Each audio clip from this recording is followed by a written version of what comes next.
The Caribbean Sea that afternoon looked deceptively calm. Under clear skies and perfect visibility, international shipping lanes carried on as usual, unaware that a calculated confrontation was unfolding in full view of satellites, aircraft, and naval sensors.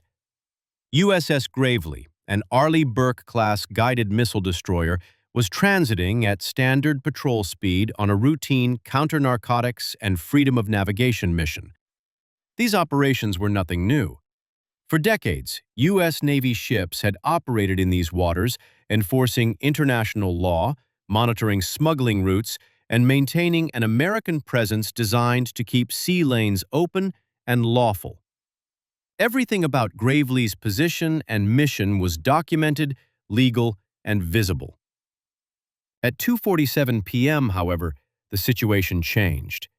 Venezuelan radar systems locked on to the American destroyer. From coastal waters, a Venezuelan Guayquiri-class ocean patrol vessel emerged, its intentions unmistakable.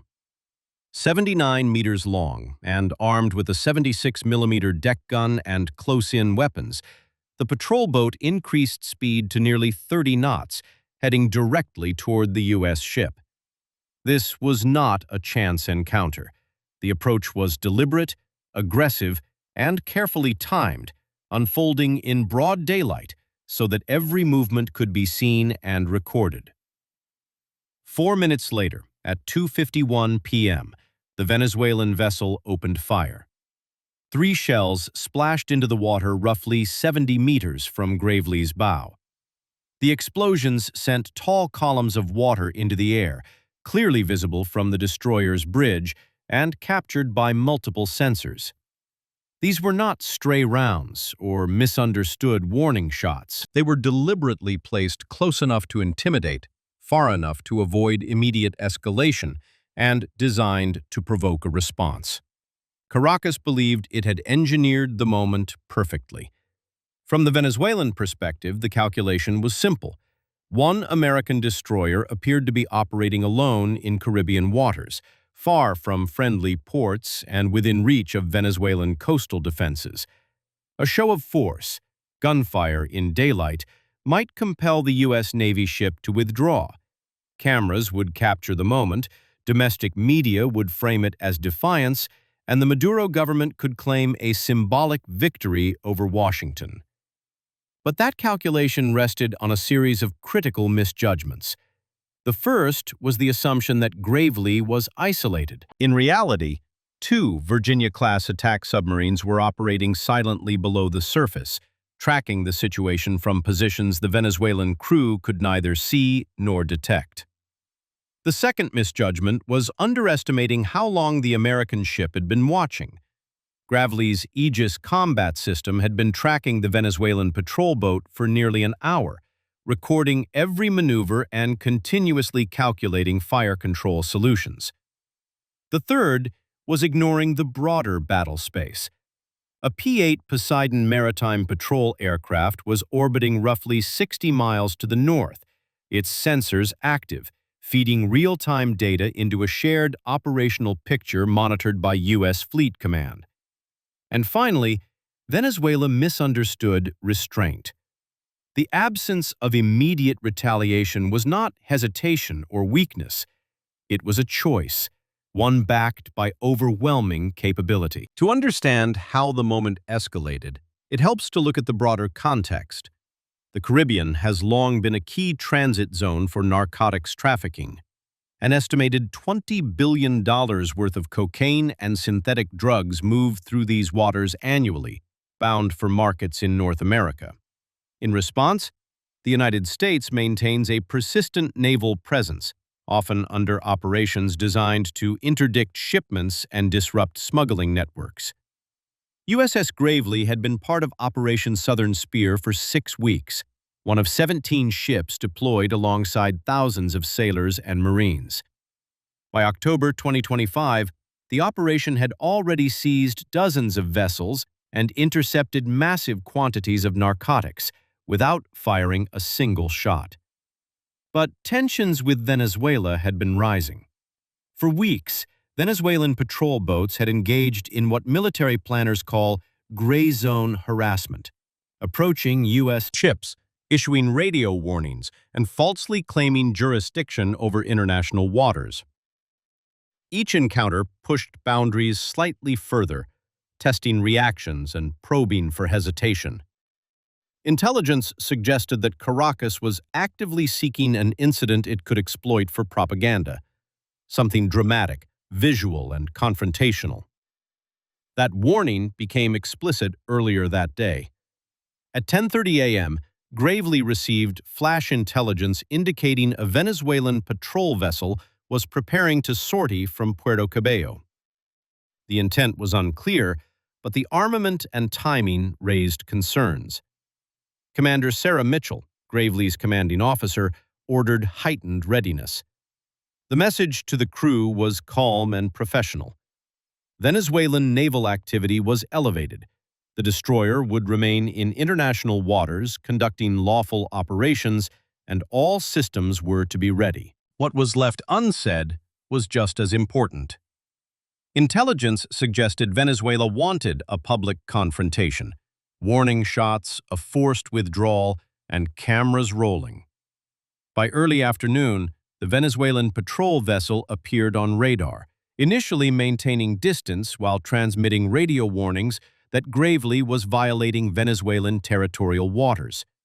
The claim was false. The American destroyer was operating more than 30 nautical miles from the coast, well outside any legitimate territorial claim. GPS data, satellite tracking, and independent verification all confirmed the same reality. Still, the Venezuelan ship continued to shadow the destroyer, its presence a constant reminder that the situation was evolving. At 2:20 p.m., the patrol boat altered course and increased speed, closing the distance rapidly. 15 minutes later, Commander Mitchell ordered general quarters. The announcement echoed through the ship. This was not a drill.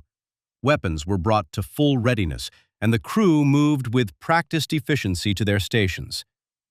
Inside the Combat Information Center, the tactical picture was clear and stable. Aegis radar tracked the Venezuelan vessel precisely. The destroyer's 5-inch gun was ready, close-in weapon systems were active, and the vertical launch cells, capable of firing everything from air defense missiles to cruise missiles, stood by. When the Venezuelan ship finally fired at 2:47 p.m., there was no confusion about what it meant. The splashes near the bow confirmed hostile intent. Commander Mitchell ordered the ship to maneuver, not to retreat, but to reposition.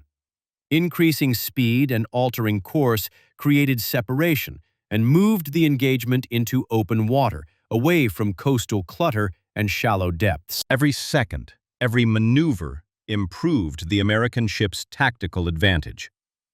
To the Venezuelan crew, it looked like progress. The American destroyer had not fired back. It appeared to be creating distance. Reports went back to Caracas suggesting the pressure was working. In reality, the opposite was true. As the Venezuelan vessel continued its aggressive pursuit, the engagement crossed an invisible line. Authorization came from Fleet Command. Gravely was cleared for defensive action. The guidance was explicit. Neutralize the threat, minimize escalation, and use precision rather than destruction. Commander Mitchell's order reflected that intent. 1 missile. Target propulsion and sensors. Disable. Do not sink. At 2:56 p.m., a single Standard Missile-2 erupted from Gravely's vertical launch system, its white plume stark against the blue sky. The missile arced briefly before descending toward its target, guided by radar data refined over nearly an hour of tracking. The Venezuelan crew had only seconds to grasp what was happening. The missile struck at 2:57 p.m., impacting the Venezuelan patrol vessel just aft of midships. The detonation was precise and controlled, designed not to tear the ship apart, but to render it useless as a combat platform. The explosion ripped through the superstructure, knocking out propulsion systems and shredding sensor arrays.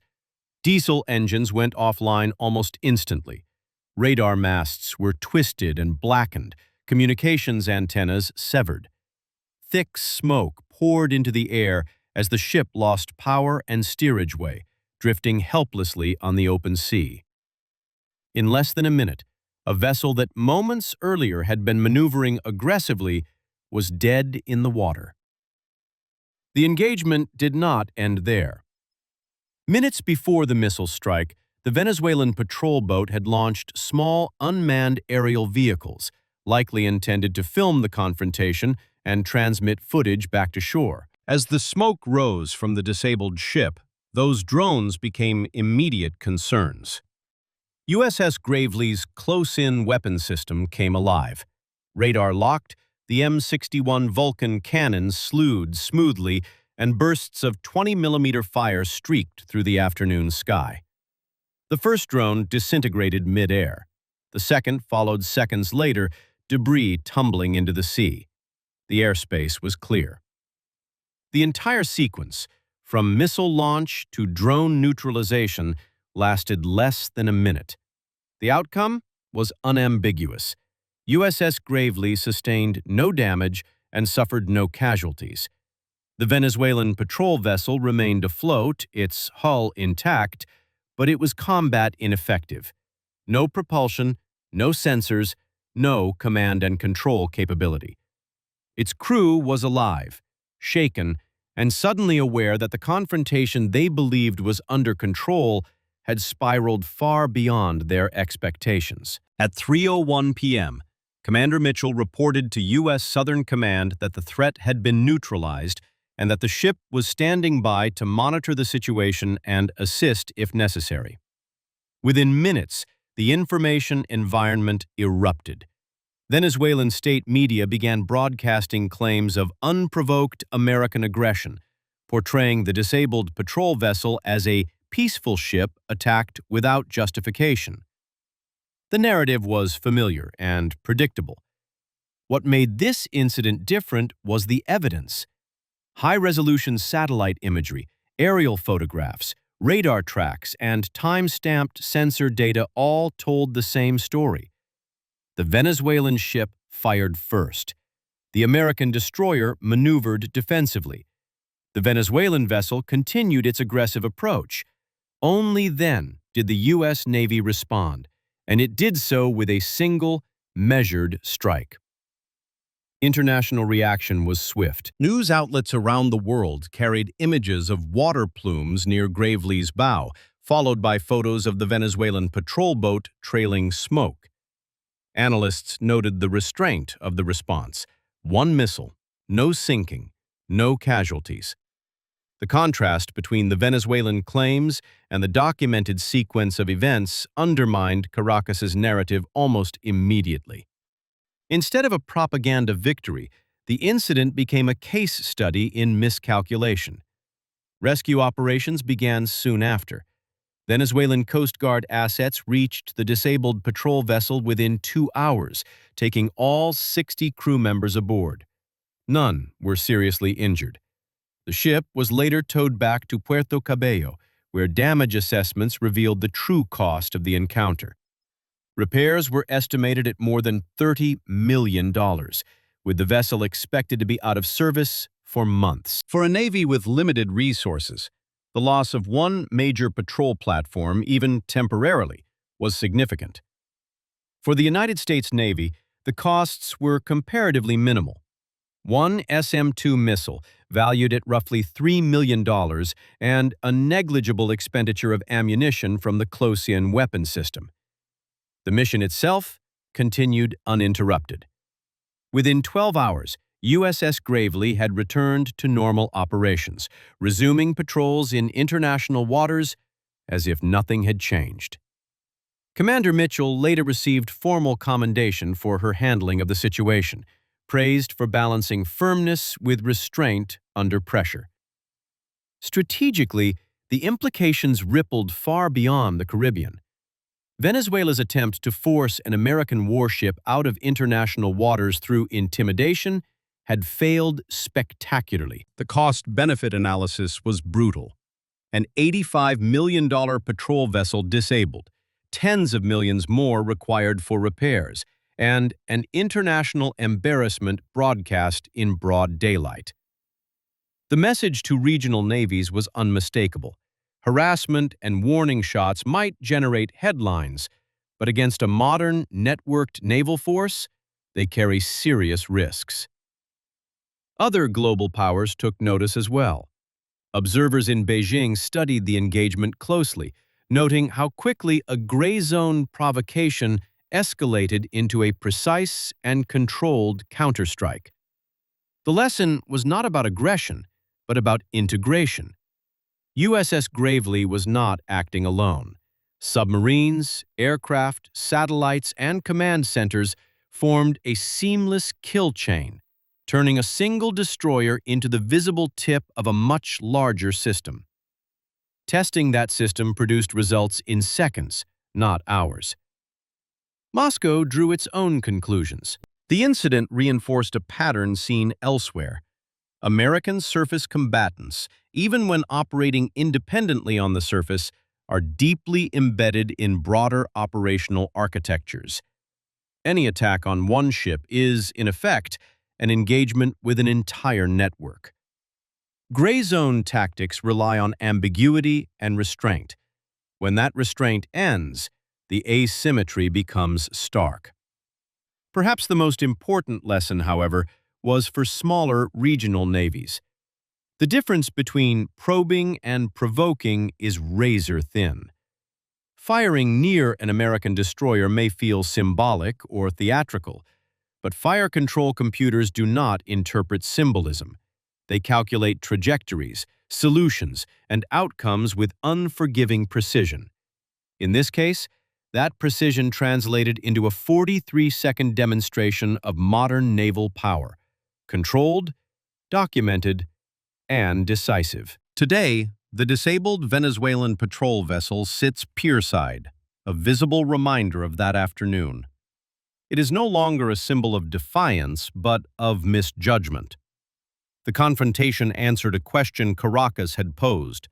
Could gunfire and intimidation force an American warship to retreat from international waters? The answer arrived in the form of a single missile, a disabled ship, and a global audience watching in real time. The broader reality is impossible to ignore. Modern naval warfare is not about one ship challenging another in isolation. It is about systems, networks, and choices.